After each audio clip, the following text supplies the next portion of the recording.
Welcome to the game of real estate. I'm your host, Jason Rash. I'm taking you on my journey from zero to $100 million in real estate sales. Let's go. Welcome to the game of real estate, the podcast show where we're going to talk about nothing but real estate. I've got a lot of information I'm going to share with you. If you follow me on Instagram or Facebook, we are positioning real estate in a unique way it's honestly catching people's attention, would you say? I've gotten a few messages, yeah. Yeah. You've gotten messages all the way from Australia. This is true. Yeah, fantastic. About our marketing of real estate down here in South Florida. So I'm your host, Jason Rash. I'm also your referee. I will let you know whenever something is going sideways in the game of real estate. If you're looking to sell your house in the future, this is the podcast for you. Again, I got my wife in the studio with me, and I'm going to say this on record, and I tell this to every single person who gives us a compliment. You are the best marketer I have ever seen in my life. And like with everything. Yeah, don't overhype me. Okay, Yeah. like I'm okay. All right. Yeah. So what's great about having you on this podcast is because we are in a competitive market. We're entering into a competitive market. We have created a guide, me and you have, obviously with your vision, but we've created a guide that can help people that want to sell their house in this market. Because let's be real, Brooke, gone are the days of being able to post up one or two posts or a flyer on social media and doing an open house. Would you agree? Yes. That's all you're going to say? Yeah. I can tell you want to say something. Okay, so I'm not in real estate. A lot of people have asked me, am I selling real estate with you? And no, I do not have a real estate license. Okay, I cannot open a door, sell a home, but I do, like you said, have a background in marketing. And Jason and I have been doing marketing together for many years. We've recorded like commercials, social media brand trailers. We've built our own multi-million-dollar business. That's actually how we got into real estate, but I'll let you tell obviously more about that. But just to be clear, I'm not an agent. I am a visionary though. I am a marketer and a brand builder, and I've helped thousands of people like build their brand on social media. Yeah. So I'm spearheading your brand. Yeah, exactly. And it's the biggest brand of all. We're going straight to the top. You better watch out, Ryan Serhant. We're coming for you. We are coming for you. Owning Manhattan, called about owning America is what we're going to do. Here's the great thing about this podcast. Like when you go to sell your house, would you agree, Brooke, that this is the biggest investment for most people in America? Oh yeah, 100%. Yeah, absolutely. And you would need to hire somebody who's experienced, right? Not necessarily experienced at selling houses. Obviously, I figured that's a given. That's a given. If you're going to show up for a job interview, it's a given that you're going to drive yourself to the job interview. It's the same thing. You want somebody who's been there, who's sold houses. But however, as we enter this competitive market, I think more creativeness needs to be in the marketing and the strategy and the setup overall. There's 5 things that if anyone's wanting to sell their house, there's 5 things right now that are pivotal, the key points of this. So the first thing, obviously, is marketing. Doesn't matter how great the house is, how well you paint it up. If you can't get eyeballs on this thing, sellers are going to be just sitting around just looking at their agents like, hey, what's going on? What's going on? Yeah, marketing is key. Like I said, I'm not into real estate like Jason is. He has his pulse on the market, but we're not in a COVID market anymore, where especially in Florida, like houses were like flying off the shelf. It was a crazy market down here. Oh, yeah. And you've arguably started real estate in probably one of the worst markets, one of the most challenging markets. But one of the things that you definitely have going for you that a lot of other agents don't have is the skill of marketing. Yeah. And that's going to be crucial in this market right now. Yeah, and marketing, let's be real. Marketing is not a logo, it's not colors. It is literally the ability to stand out from the pack, uniquely different, and get eyeballs on your property, which in turn I think is what most sellers really desire.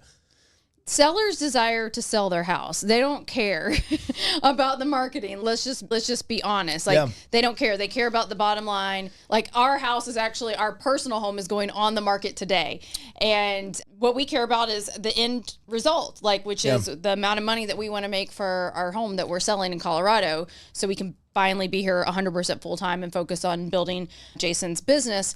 But the marketing is going to be important when you're in a market, like you said, that's competitive. It's not a post some iPhone photos on Zillow and get 10 offers. That's not the situation that we're in. In fact, I am on Zillow every day looking at properties because right now we're in a rental, and I'm seeing just from a buyer's perspective that everything is sitting on the market. And because I have that marketing eye, I can look at a property and I can tell you 9 times out of 10, sometimes you do need to put eyeballs on the property. Like we just actually came from a property and I was like, okay, I know exactly why it's not selling. But a lot of times I can look at it on Zillow and I can tell you why it's not selling based on just like the marketing. Let's talk about the property I just did in West Palm, right? Okay. We got it listed on May 3rd. We got it under contract May 19th. It's because you had outside of the box marketing ideas. So let's talk about a couple of basics, right? Okay. Let's talk about that main photo that people see on Zillow, because whether or not that you as a seller think that all of a sudden magically you're going to post your home up there and all of a sudden it's going to be seen by the individual that is just dying to like look at your house, they may not see it. And if it's not the right photo, they may gloss over it. That's what happened at the last listing I did. We put it up for $1.3 million. This other agent had it up, and I don't know who she is, but she had it up for $1.5 million. Same house. And different agent. Correct. Different agent. And her cover photo on the old listing, expired listing, was literally a picture of the front door. Which is maybe just zoom back a little bit. It's the front of the house. So when you think of Florida, most people, what's the first thing you think of whenever you think of Florida, Brooke? A lot of things, Florida man, but water, right? So the pool. So that was one of my areas of expertise, was looking at the photos, which is what I just did for our own property. I told our agent, hey, send me the photos before the listing goes up. I want to choose the photos that are like the first 3 that you see on Zillow, because you have to grab people in. So if the front of the property isn't necessarily jaw-dropping, you want to choose to highlight the best feature of the house. So it may not have a pool, or it may be a crappy pool. Maybe you're highlighting the kitchen, or maybe you're highlighting like a high-end bathroom. Maybe it's the yard. It just depends. Every property is going to be different. Every property is going to have the parts of the house that aren't so great and the ones that are amazing. Yeah. And so you just want to choose to highlight the most amazing part of the house on the main photo. So the agents are listening. Like, that's important. Like, you can't just slap some photos up. Also, if we want to talk about marketing and photos, lighting, the amount of photos that I see on Zillow that it doesn't even look like they turn the damn lights on. I'm like, to me, it's just laziness. Never hire an agent that posted photos like that where like it looks dark in there, because natural lighting is important for a lot of people, especially for myself. So even if it doesn't get a lot of natural lighting, you want to make sure that it looks bright and it looks airy. So the photos are important, but I think for me, just being the marketer, let me speak on this one. Yeah. What I love, I've always wanted to be able to market real estate. Like, I've always loved watching real estate shows. I've always just had a marketing eye, and that's my gift. And so even before the days of Selling Sunset, I always was like, oh my gosh, okay, I would market this house like this and this and this. So it was really exciting for me that you decided to get your license, especially in a beautiful place like Palm Beach, where obviously you have a great backdrop. Like, it's not Minneapolis, okay, or Kansas or something. We're not in the middle of a cornfield. Yeah. So we have a lot of really great stuff to work with. And so one of the things that I think a lot of players in the game, if you will, are missing out on is the whole selling the lifestyle. And as an influencer, as someone who has sold my lifestyle on social media for many years, I have that advantage of being able to see the lens through that. So like when I look at a property, if I go to a property, I'm going to see like, how is this property going to be utilized? And I've seen some beautiful properties that weren't marketed to the fullest extent. I'm like, if Jason was listing or co-listing on this property, we would be doing boom. So we sold the Airbnb, and we actually already had the house under contract by the time we had the marketing shoot. You did one shoot and then we had another shoot. But I was like, this is how I'm going to market this property, because this is an Airbnb. This is for a girls' weekend. This is something that I would rent for myself and my team, my girls that I work with, and we would like come together and create content and have a good time and have a girls' weekend. So we killed 2 birds with 1 stone with that, came together, created content for my business and the girls that decided to come in and do the shoot with us as well. Very unique idea, by the way. And also use it to highlight the property and then your marketing skills. So we filmed like girls dancing by the pool in their swimsuits, and like we got props, and we were playing like volleyball in the pool, food and watermelon. Yeah, and all like that we stuff, set up like a charcuterie board, and we highlighted how someone would use that property, and you sold it as a business. Yeah. We have another shoot we're doing this weekend for a house that an agent approached Jason. She needed some help with selling the house. And the house, I'll just be honest, the house itself is not that spectacular. It's beat up. It's got a lot of wear and tear. You can tell children have been living there, but it has an incredible backyard. Okay. So on our shoot on Saturday, what we are going to be doing is we are going to be highlighting the heck out of the backyard. We have a family coming in to be our actors, and we're going to be just highlighting how you would, if you live there, how you would utilize that backyard. I believe that this is the next level of where we're going in this market. When a market starts to quote unquote freeze, like it's doing now, it's starting to freeze. You have to stand out. Yeah, you have to. That's the bottom Absolutely. line, is that you have to stand out with the marketing. Just on the way here, the lender, I've kicked this lender that I know, shout out to you, Ryan Brown over there at Capital Mortgage. You've got these people that are watching on social media. And by the way, if you're not utilizing social media, it's going to be the next piece of marketing that we're talking about here in a minute. Like, you are missing it. And as a seller, you want to make sure that your agent is very savvy with social media. Would you agree? How important, Brooke Rash, is social media for an agent to be utilizing, not just to post up fancy pictures, but to like having their personality up there? And you know where I'm going with this. Go ahead. I can just see she's chomping at the bit. Let's go. 100%. I see social media as a tool. As a social media marketer, social media changed my life. I made millions of dollars on social media as a girl that came from nothing. Jason and I, when we got married 22 years ago, we lived in a mobile home, in a trailer park. We came from nothing. So for me, I see this phone right here as a cash register. And if I see an agent that's not utilizing social media, to me, they're not leveraging one of the most important ways that you can reach people. That's how we built our network of people globally. Like, we have a global network because of social media. So I think it's super, super important for agents to learn how to leverage social media. And if you live in a place like Florida, or where the house we're selling now is in Colorado in the mountains, like, you want to highlight the lifestyle. That's the biggest thing that I said whenever Jason decided to get his license. I'm like, we're selling the South Florida lifestyle. We moved here for the weather. Yeah. We moved here because we unsubscribed from winter, and there's a lot of other people that are tired of shoveling snow, right? So you want to sell the lifestyle, and that's going to be different wherever you're at, right? No matter what part of the country you're in, you can find a way to sell the lifestyle or become like an area expert. Like, everyone's going to be a little bit different, but we just happen to be unique in the fact that we live in a destination city. You're selling a destination city, and basically a place that people come to retire. Wow. Okay. All that right there is marketing. That's important. I think that everything you're saying, and that just sounds like a canned response, but I'm sitting here looking at you. I'm so impressed. Like, you're like passionate about it. Like anyone listening to this right now is, damn, she's passionate about marketing, like legit. But here's the thing. At the end of the day, you are building a business. And I know so many people that go out of business because all they do is they focus on their craft, meaning if they're going to sell real estate, they believe that, oh my God, if I just learn more about real estate, I'm going to have more clients instantly be drawn to me and my big, huge brain about real estate. But that's not the case, because if you just post up photos on Instagram, you get the best photographer, and you're posting out there on Zillow. Oh, look at this picture here. But listen, let me tell you, you will get lost in an ocean of homes.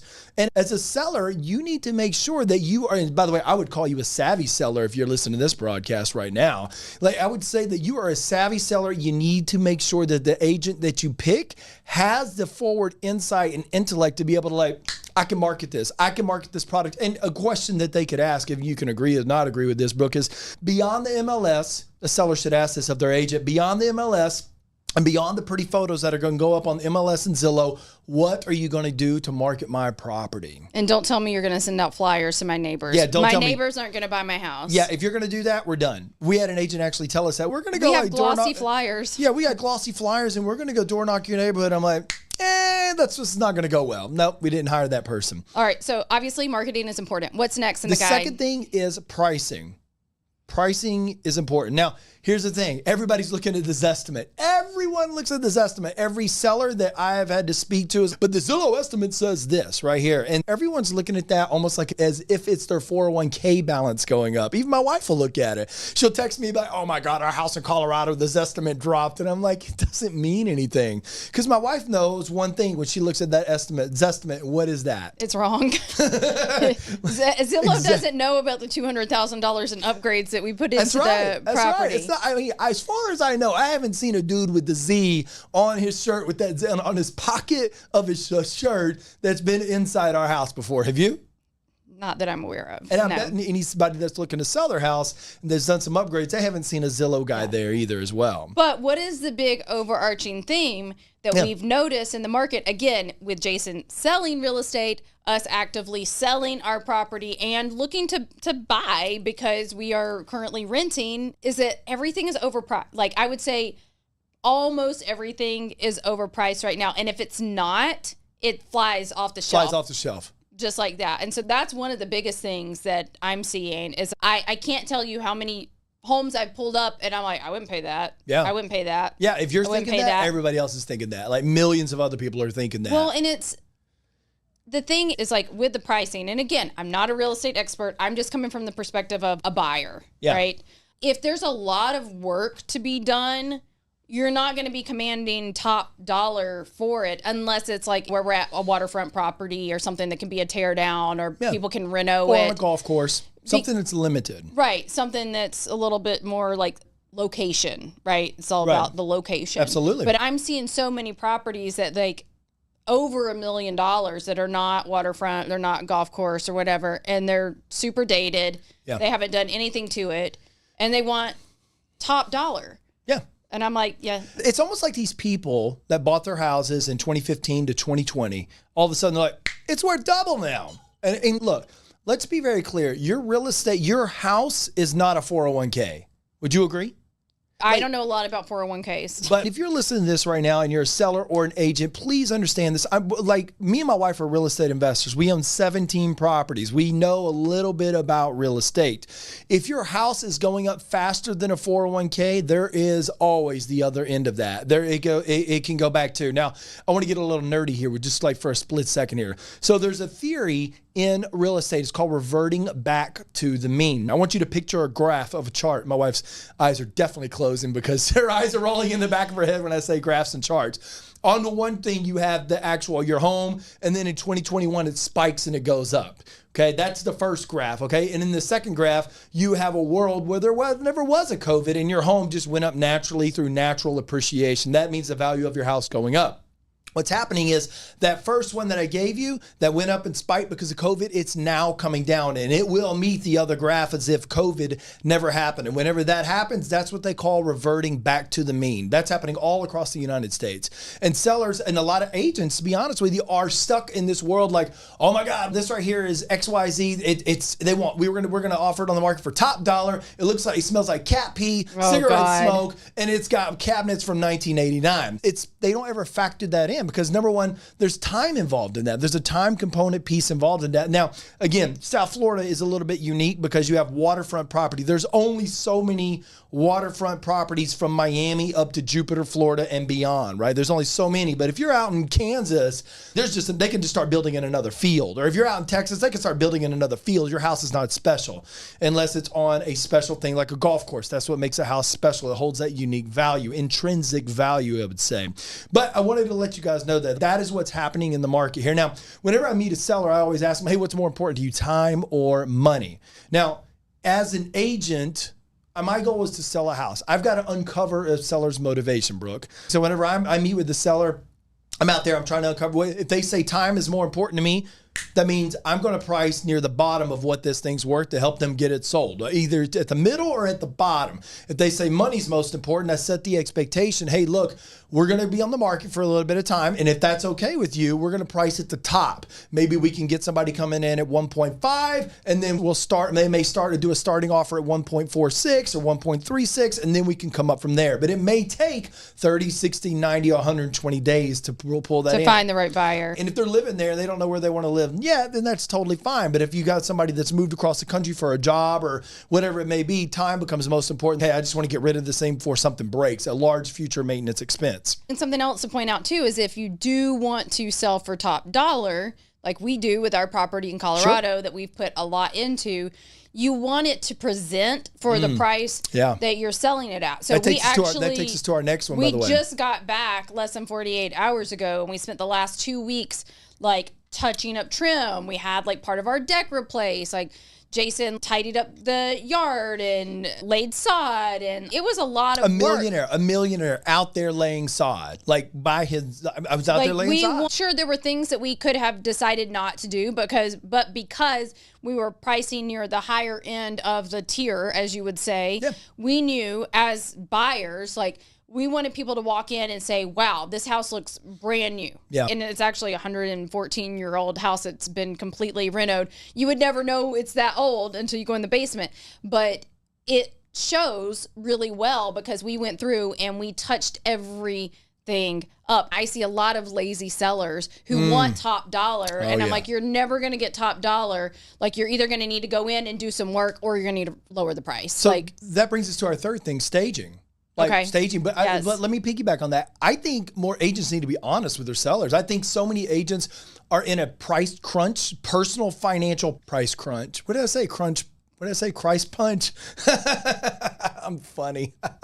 Anyway, I think a lot of agents, they were flying high during COVID, and now they're coming back. They're reverting back down to the mean, right? They're not being honest with the sellers. Absolutely. And I think that look, if you want to get top dollar, we're going to have to do bang. Instead, like we spoke on the phone with an agent the other day, the house clearly needed to be painted. I said that. You said that. And a couple of people from our office actually said that as well. But yet the agent didn't want to approach the seller for fear of upsetting her. I think she said she didn't want to inconvenience the seller. I'm like, it's going to inconvenience her if it doesn't sell. Yeah, the biggest thing is we all want to get to the goal line of selling this property. I agree with you. Staging is very important. Brooke, for anybody out there that has an idea, okay, what's staging? What is staging? Staging is like furniture, basically. It's how the house presents. But what does it do? Like, what would a good stager, if somebody's interested in it, what would a good stager? How someone feels when they walk in to the house. Okay. So it's furniture. I'm not a stager. I'm not an interior designer, but I can tell you when something looks good and I can tell you when something looks bad. And I'm the girl that shops from the mannequin. I'm like, I'll take that because that looks good, but I'm not very good at putting I'm not very good at putting it together. Look, I'm okay. I staged our house. It looks good, but I'm not a professional stager. But I will say that the furniture is going to make a big difference. But staging is more than furniture. It's how someone feels when they walk into the home. And you mentioned something about cat pee earlier. Yeah, there's a lot of that going around. Like whether or not you have animal, that's something to consider, right? But how the house smells when you walk in. So think about how you feel when you walk into a spa, right? Like it smells good. It feels clean. Good. It's serene. Smells clean. Like anytime like we're having a showing at our house, like I got the diffuser going. And they can't cook bacon. The other day, the kids wanted to cook bacon. I took it and I cooked it out on the grill outside. Yeah, I'm like, you're not stinking up the house. Don't cook bacon or fish in your house a few days or a day before showing your house or before an open house. Oh, another thing too is artificial fragrances are horrible. Okay, like I'm someone that has autoimmune stuff and it like really bugs me. You don't want to have artificial candles or plug-ins because it can be a huge turnoff for people that walk in the door. Like I'll get a migraine. Yeah. Like I'll get a migraine. What's the best way to solve that? Just fresh air, open up a door for a few minutes. Well, get some fresh air, but a diffuser, essential oils are great. Yeah. Get something that's calming or uplifting, like peppermint is great. What's great about staging, as we mentioned this, like Zillow is a blessing and a curse. And I'll be very honest with you, if Zillow was a social media site, it would be hands down the number one website, social media site on the planet.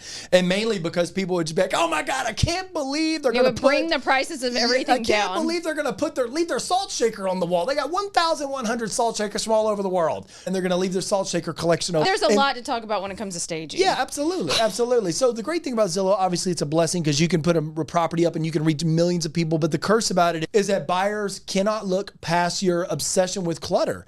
Like they can't, even though you may have a great house, you may have a great house that has great functionality and great bones, but if you got doodads all over the place and you've personalized it with your perfect little touches, that might actually hinder you. I know a guy, let me give you an example. I know a guy that had a yellow Porsche. This guy loved Porsches and he found this limited edition yellow Porsche. And I was like, he ain't never going to be able to sell it because most people don't want a yellow Porsche. And it's the same way with a property, wouldn't you say?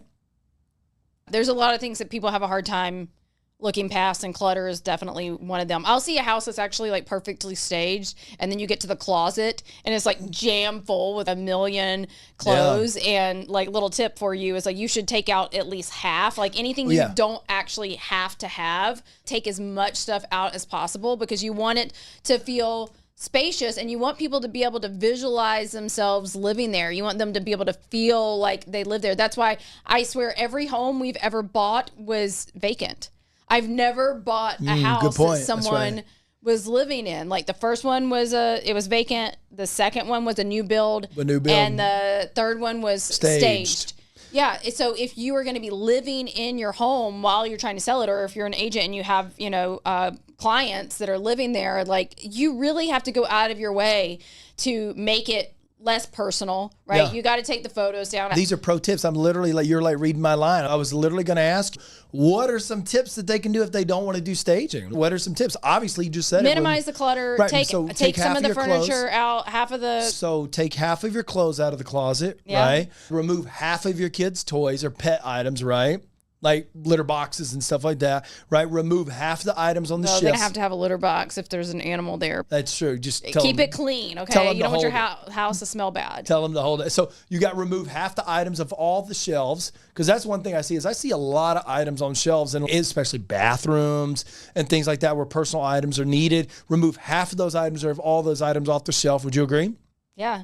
Yeah. And then remove personal pictures. If you can just move out, that's the best thing. Yeah. But if you can't, take the personal pictures off, put photos of like your dog up or generic photos, to just fill up the hole and just cover it up. There's a lot of stuff that a coat of paint and some good staging can do. And that's honestly, being down here in South Florida, one of the biggest things I see is when I open up Zillow, is it looks like the Golden Girls lived there.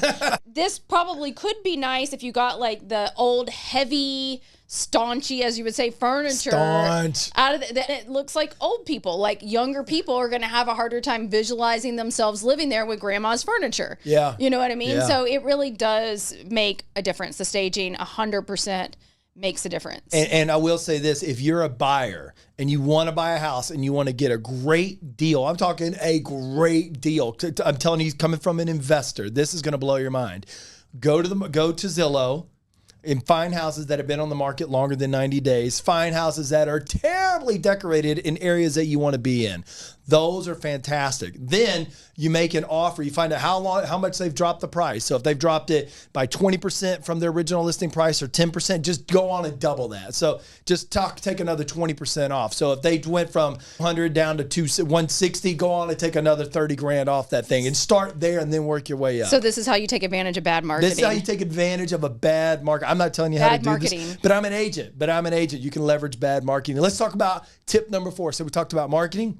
We talked about pricing. We talked about staging. Let's talk about the U word that everyone loves, upgrades. I feel like upgrades are like fast fashion right now. Yes. The instantly outdated upgrade. My wife now had never heard of this word until I expressed this to her. I was like, there's a term, and I would call it the instantly outdated upgrade. It's whenever you see something here today, gone later this afternoon.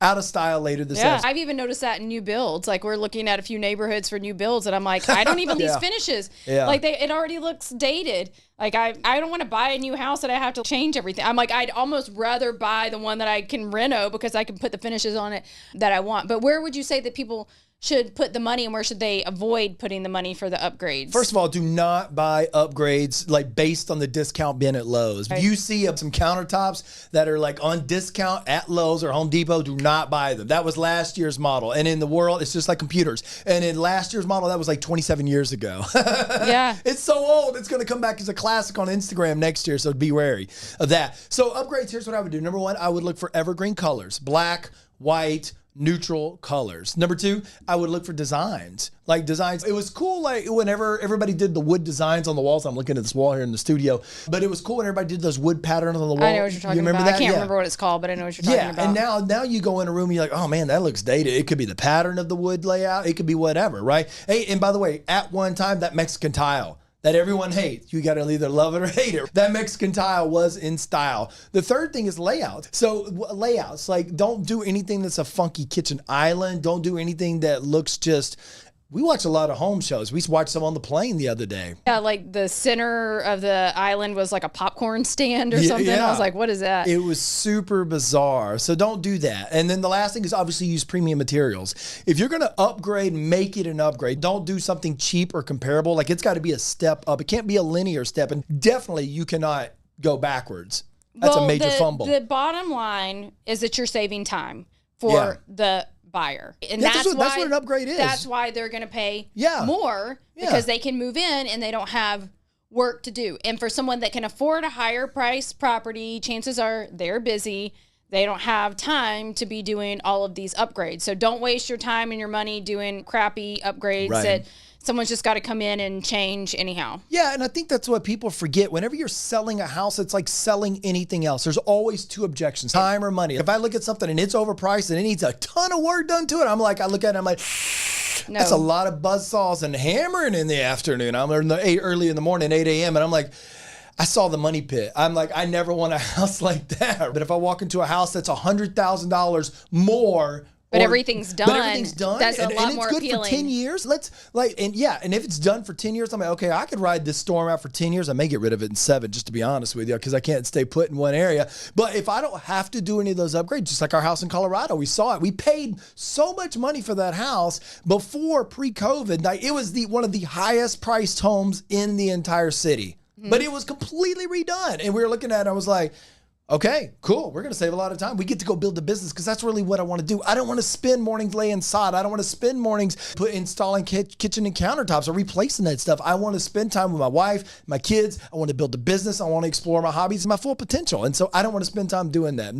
That may not be you, but that's definitely me. But that's the purpose of an upgrade, is to bring that property into this century and you relieve the potential buyer of the time and that out it of costs. the golden girls. Yeah, get you out of the golden girls. So a couple of things I want to talk about on upgrades, right? Never cut costs, right? I want to talk about flooring. Flooring is a huge upgrade for a lot of people, right? So never use real wood, always use LVP. LVP is great, tile's great, but LVP, you want something durable, you want something that's scratch-proof, dent-proof, and waterproof, because again, nobody wants to take the time to replace it. You're saving these people time. We use the brand, personally, in all of our rentals, we use a brand called Mohawk. It's scraped oak, it's neutral. So it's fantastic. Tile, obviously you want to get the largest tiles that you can find, because every time we walk in those palaces, you want some large tiles. You're like, oh my God, I love these large tiles. I do. I'm honestly not that much of a fan of tile, and South Florida loves its high gloss tile. Yeah. But if it's a bigger tile, 48 inch. It looks much more upscale. Yeah. For sure. But definitely go with the stuff that Jason said, because it's scratch proof. We have real wood in our Colorado house, and our dog scratched the shit out of it. Yeah. If you get water on it and real wood, it just goes right between the wood and makes it warp and swell. It's totally not worth it. I get asked this a lot of times, like you asked earlier as well, like where is the biggest bang for my buck for the upgrade? Number one is kitchens and bathrooms. Kitchens and bathrooms. And if you have that already done, purposeful landscaping. Yeah. Make that property Curb look appeal. Desirable. Yeah, curb appeal. I call it purposeful landscaping. All right, what's next? All right, the last thing on the list, hiring the right agent. That would be me. Yes. That would be me. You need a forward-thinking agent, and you need somebody who's hungry. Look, I'm not saying this to brag. My wife and I have had a lot of success financially, but still we're hungry to get out there, hungry to help, hungry to serve, and we're punctual. One thing that I see from a lot of agents is the aloofness. They won't call you back, or they just text. I'm like, no, I want to talk on the phone. I've got a question here from my potential buyer. Just text me. I'm like, and I'll call them. I will continue to call people because they will not pick up the phone. Nothing upsets me more that if I cannot hear your voice, I can't hear the confidence in your voice or the cadence. I'm like, we may have some indiscretions with this property that they're not wanting to share with me. And that is the mark of a true discount for like that will destroy a deal. Like seriously, because I'll just be, hey, listen, look, guys, I don't think this is a great deal. Let's go look at the next house. And that's what sellers don't realize. If you don't have an agent willing to get on the phone, that's bad. That's compromised right there. Basically, you need to hire someone that is willing to work hard for you. And if they're not punctual in their response, that's a big red flag. If they don't have a social media presence, that's a red flag. Look, I know there are some agents that have been in the game for many years and they have a huge clientele and they do well without social media, but the way that the world is shifting is social media. Absolutely. So outside the box thinker, someone that's going to be punctual in their response, and someone that's going to work hard for you. And I've been a bystander and just dealing with overhearing conversations that Jason's had with other agents, and the way that I've heard people speak to him, I'm just like, my mind is blown at like just how rude people are. I'm like, that woman might have to do a deal with you in the future. Like, why would she be nasty to you? You just called her and asked her if the house was like vacant. Like, why is she? So let me preface. I don't want to be ugly, but why is she not being nice? Let me preface this. Hold on a second. She's trying her hardest to curb her words. I'll tell the story. So we were riding down the road. This is a Sunday afternoon, and we were calling about a property. We were actually wanting to buy it ourselves, and we were inquiring about it. So I look on the MLS. It's still active and for sale. So I texted this woman, nothing. I called her, nothing. So I was like, okay, cool. Let's just go over, because they had a lockbox code that said Super. And by the way, if you don't know what that means, it's just a lockbox, and I can use my phone to get in. So I texted her again on the way over, nothing. So I finally called her when we were right outside, right near the house, within a mile away. She picks up the phone and says, hello. And I was like, hi, I wanted to go see your property over on 123 Main Street. I saw it has a super lock. Can we go see it? It's vacant. And she said, oh, by the way, it's under contract. And I was like, oh, okay. It didn't say that MLS. And she said, it's Sunday, and hung up. And I was like, whoa. Well, yeah, she was nasty. My wife literally came unglued in the car, you guys. Came unglued. I wish I had been recording She was literally trying to pick up the phone, trying to pull it out of my hand to dial this woman back and say, who do you think you are? Bah, bah, bah, bah, bah, bah, bah, bah. And I had to hold her back. I'm serious. My wife's Italian. Whenever I'm telling you, when it comes out, it raises its horns in its head, and it's not something you want to be around. Trust me, it's not a pretty sight. However, I had to do damage control there. But I thought about it afterwards, and I'm like, if this is all it takes to beat these agents to the game and find the right buyer, if that's all it takes. Be a nice person. Yeah, just be a nice person. Because you never know when you're going to have to deal with me, and I can promise you for a fact, if you're listening to this and you're a real estate agent, I will build a big enough brand here in South Florida, and you will be doing a deal with me. And by the way, it will be probably the best deal you've ever done. I am punctual. I am courteous. I am kind. I am definitely willing to help out in all areas. That's the thing about Jason. I will tell you is that he gets things done. No excuses. Yeah. He figures it out, and he's committed to making it happen for his clients. So the thing about you is that you have a network. You have a very vast network. Like I said, we built all kinds of businesses buyers, on social investors, media. all sorts of people. Yeah, regular, everyday people. Everyday people. So if you're looking for an agent to sell your house, but you're not in South Florida, you can always email Jason, and he can vet someone for you. Yeah, absolutely. How would they get in contact with you? Yeah, if you want to, I'll make you have a list of questions. That's a whole nother episode. Oh, but yeah. You have a list of questions that you ask potential agents. Yeah, I'm not going to put somebody in the hands of somebody that I don't know. But you don't think is going to do a good job. I haven't personally vetted them. So I did this for a client. She wanted to buy over in Tampa. And I don't know Tampa. I'm not one of those people that's going to hoodwink somebody and saying, sure, I can help you. And I know nothing about the areas. But I'm smart enough to be like, hey, look, I'm going to refer them over to Rob. Rob's going to take care of them. I'd already talked to Rob. I knew Rob, right? Sent Karen over to Rob, right? So he's over there and he's helping her because he knows the area. But I know Rob's going to take care of her. So if you want to sell your house anywhere in America, anywhere, even Puerto Rico, I'll tell you, I'll help you out in Puerto Rico too if you need that. Just email me support@jasonrash.com. The support@jasonrash.com. Google Translate will be working overtime. I'm just saying. That's right. It's support@jasonrash.com. And in the title, just write sell my house, and I'll get it done and I'll get back to you. That's all you need to know. We'll get it done. We'll get your house sold, and we'll get it sold for what you want, for the terms that you're looking for. But I think also hiring the right agent needs to be somebody who's a great marketer. Like, they have to be a great marketer. They have to have a good, strong personal brand. And lastly, this is what I see with a lot of sellers and agents. The agent has to be a great partner. That's why I don't like the word agent. I'm a real estate sales professional. We invest, I sell it, I buy it, and I help other people invest, even if they need a rental. And that's what a great agent does, is they become a partner with the seller. And that's what you're looking for. You're looking for somebody who is your partner in this game. And not egotistical. That's another thing we've seen too. Absolutely. A lot of ego. Absolutely. Egotistical. Look, at the end of the day, this is a transaction. It has to feel good for you as the seller. It has to feel good for you as the buyer. And I am the person in between that makes it feel like everybody got a great deal.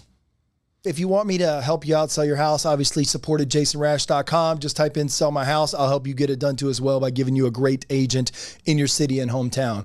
Brooke, I want to say thank you for coming on this podcast. Look, I know your time is busy. And my wife, if you don't know this, she has another business. She sold like $120 million worth of product in her business. So it ain't it ain't a fly-by-night business. My wife is a true boss and she's busy, but she graciously accepted her time to come onto the podcast. If you want to know more about marketing, feel free to follow her, Brooke Rash, on Instagram and on Facebook. She's amazing. She's the best marketer I have ever met. So I want to say thank you for coming on today. Thanks, babe. I love you. And thanks for hyping me up. Yeah, absolutely. Thank you so much for joining us today. For next time on The Game of Real Estate, we're going to drop some $1 million nuggets. Thank you so much. That's a wrap for this episode, The Game of Real Estate. Remember, this game rewards those who stay in it to win it, and I'm here to keep you ahead of the competition. If you're feeling pumped and ready to make your next big move, hit that follow button so that you never miss an episode. And hey, don't just listen, share this podcast. Screenshot this episode, post it to the stories, and tag me at Jason Rash. Go ahead and do that now for a repost and a personal shout out.